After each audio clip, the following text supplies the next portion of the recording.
no goddamn double standard!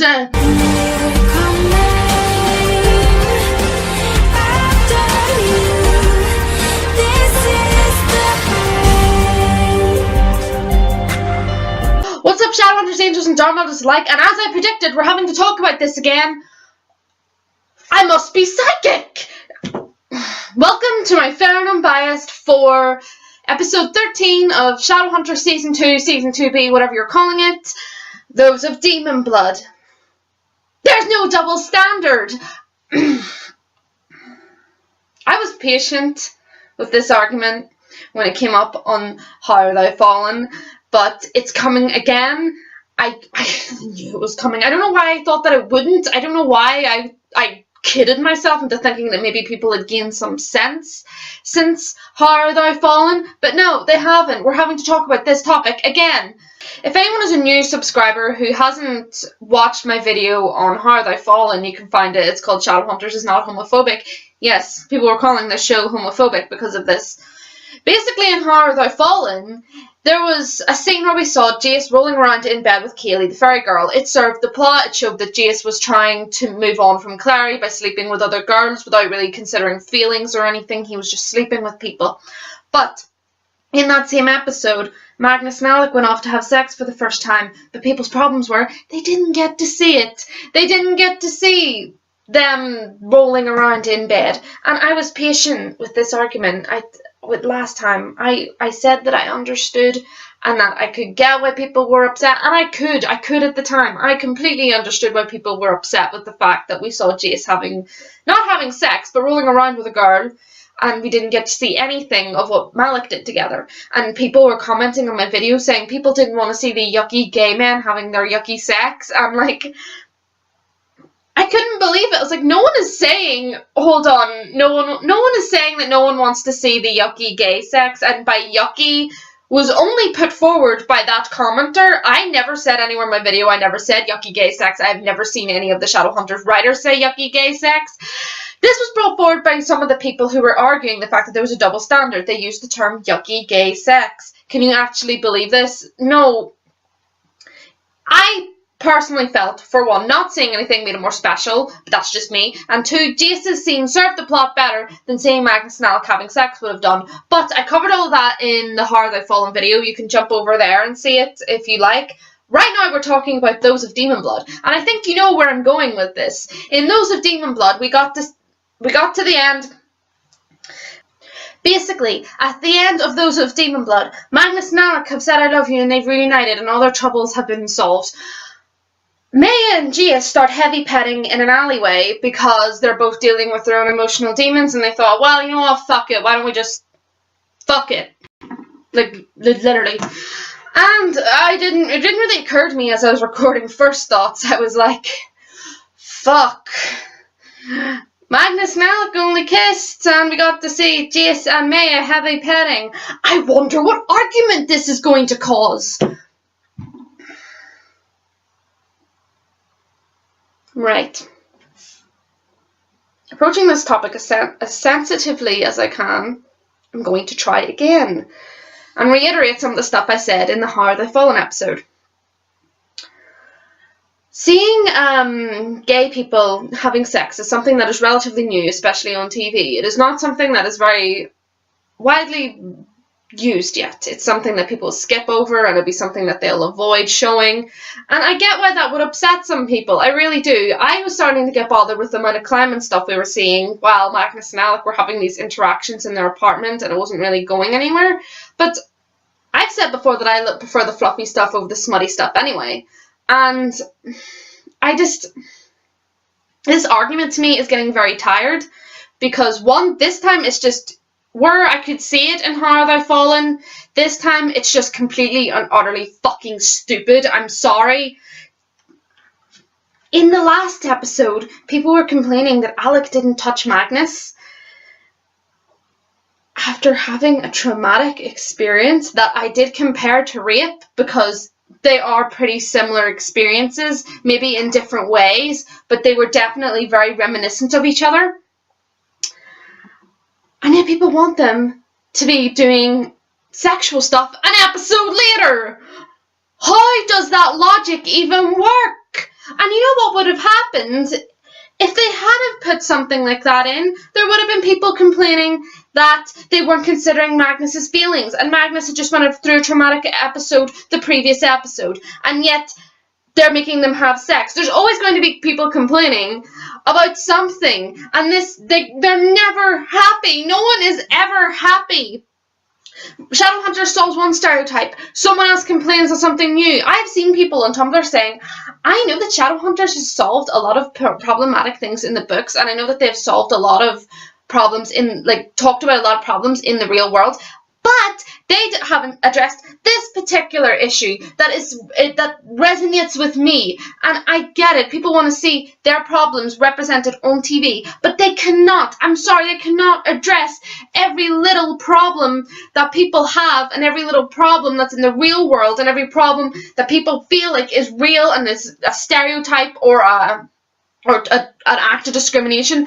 Everything cannot be addressed. Are people going to start saying that they want Imogen Herondale to want to build a wall between the Downworlders and the Shadowhunters because they want to see the problems in America right now being represented? That's not how it works. It's supposed to be fiction. The issues are supposed to be reminiscent of real world issues. They're not supposed to address actual real, I don't know how to put this, because they are actual real world issues, but they're not supposed to address them in such clarity and address every little goddamn detail just to fit a particular person's narrative. I'm sorry, it's just not how it works. And the fact that people want to see Magnus and Alec having sex after Magnus has gone through a traumatic episode, it hasn't even been addressed how much time it's been since that happened, and the fact that people want to see them heavy petting each other, let's say, in the same way that Maya and Jace were doing in the alleyway, it's kind of disrespectful to what happened to Magnus, and it's disrespectful to their relationship and how they're trying to explore their emotions and how they love each other deeper. I would rather them address Magnus's character and his past and explore his relations with other people before they have him go anywhere, before them showing him having anything anywhere near Alec in that way.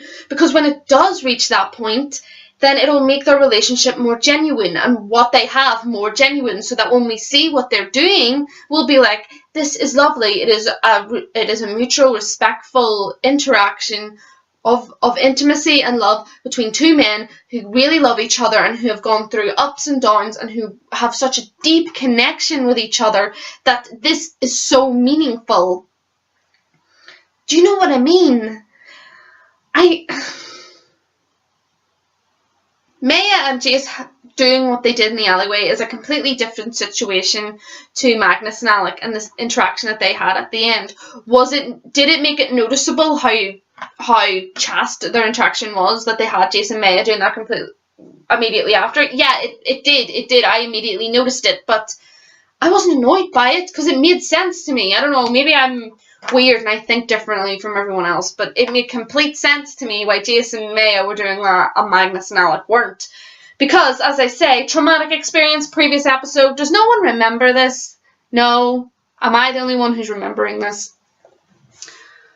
And besides, I said this in How They've Fallen as well, it's hard to discern the difference between people who want to see Magnus and Alec having sex for genuine reasons, to see their relationship take that next step, have a deeper bond, seeing all the stuff that makes their relationship stronger, and for people who fetishize it and people who want to just see it for their own sexual gratification. It's very hard to discern the difference between who is who, especially in this fandom, so honestly there's a part of me that's glad that none of that they haven't shown any of that, because I honestly couldn't cope with seeing a load of people fetishizing it and making it gross, if you know what I mean. I don't know. I hadn't planned to talk about this. I was supposed to be talking about the racial commentary and everything, so this is all very, off the top of my head. But yeah, that's my feelings on it. It's not a double standard. It's not. They're respecting Magnus's feelings after what happened to Magnus the previous episode, and the fact that Maya and Jace were doing anything at all was the fact that they're both in very vulnerable places, and they're both going through similar situations, in the fact that Maya used to date Simon and Jace used to date Clary, and they're both watching them both being gooey, and they both just couldn't take it anymore, and they both just sort of went, fuck it. That makes sense.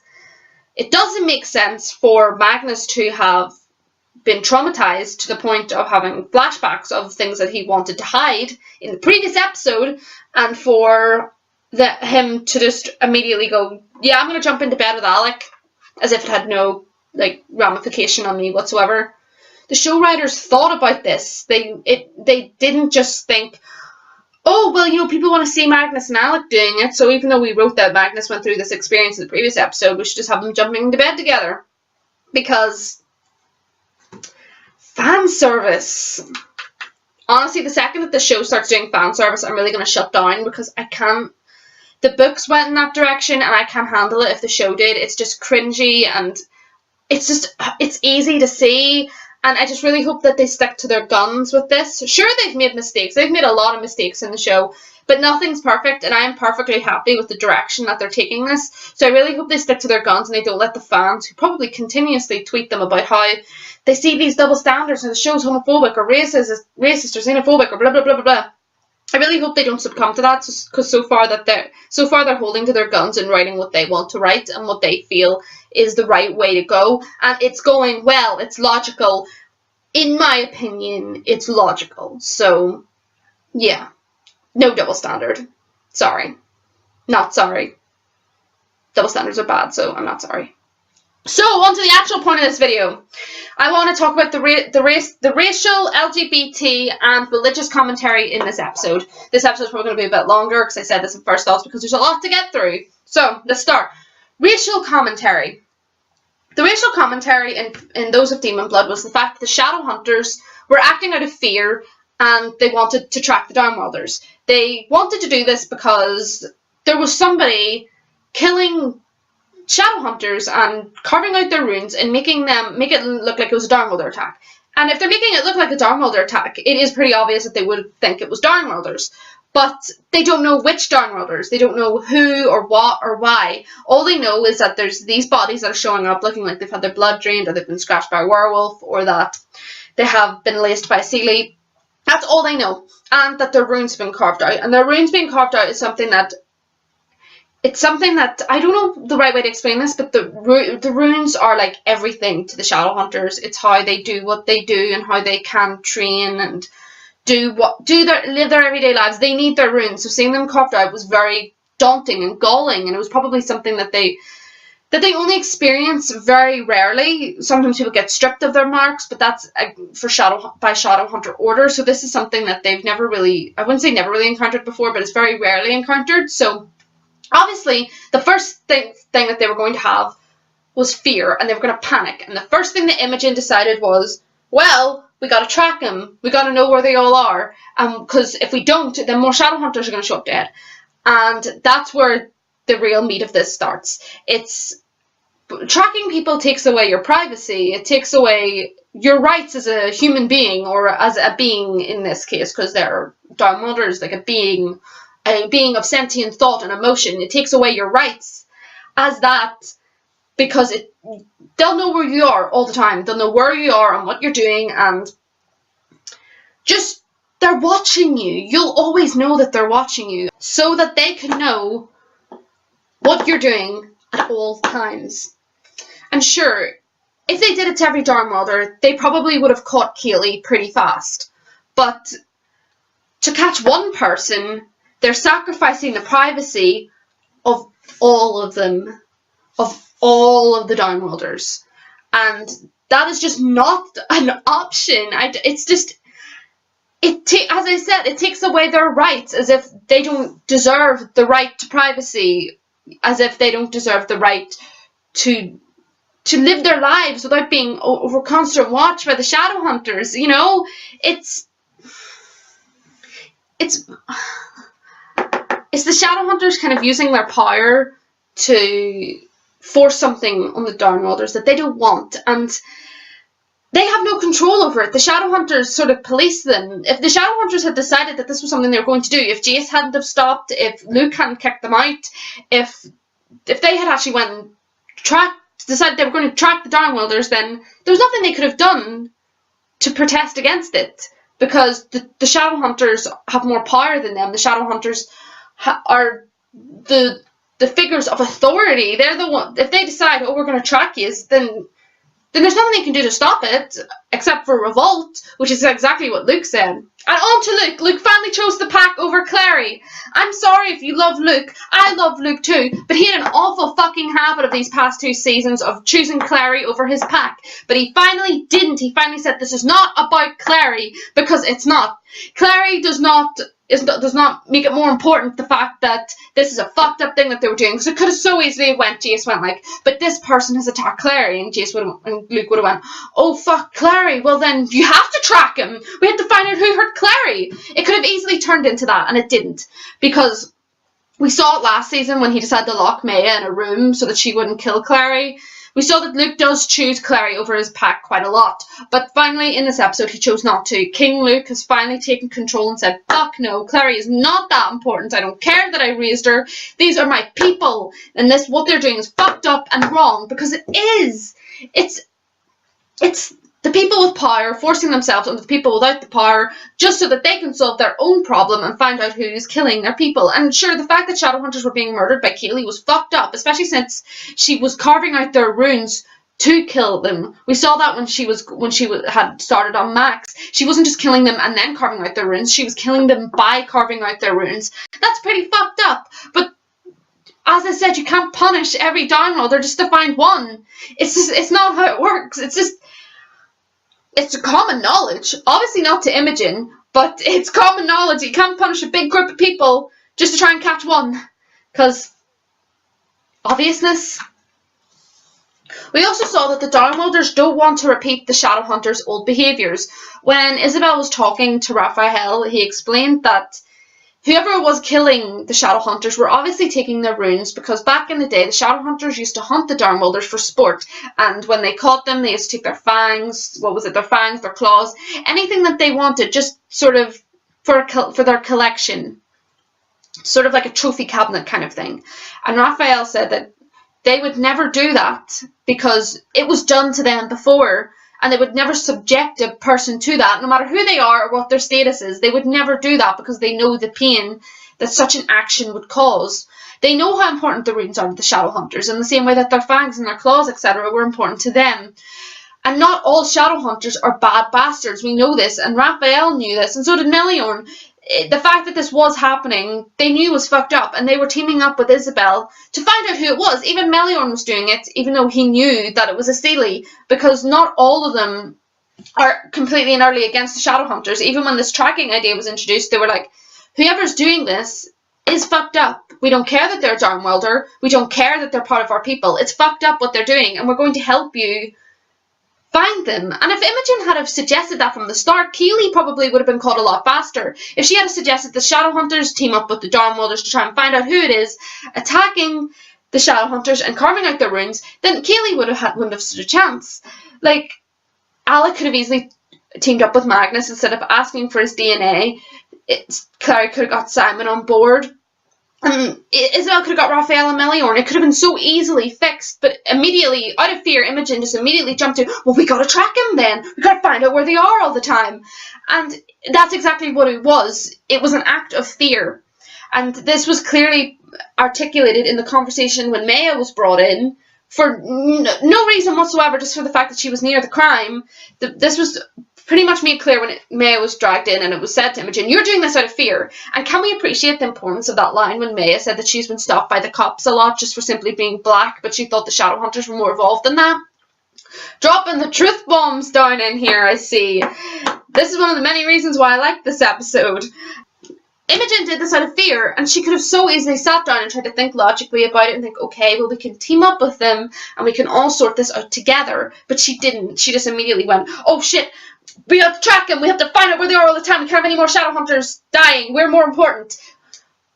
Basically, she was saying that the Shadowhunters finding this one person, the Shadowhunters' deaths were more important than the privacy of all of the Downworlders. All of the Downworlders in New York. Not just a couple of them, all of them. And as I say, the deaths were horrible. They were gruesome. They were sadistic. But again, you can't sacrifice all of them just to find one person. Especially since they could have easily found her if they'd all teamed up.